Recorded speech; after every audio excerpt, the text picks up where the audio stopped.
WiseNet-Wave's built-in storage analytics give the user the ability to project the retention time per camera based on the amount of storage allocated to your system.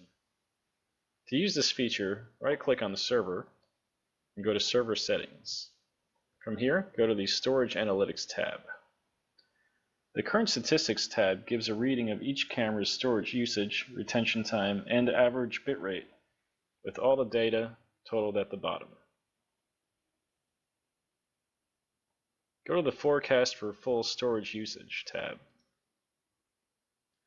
This displays the projected retention time and storage allocation for each camera once storage is set at full capacity.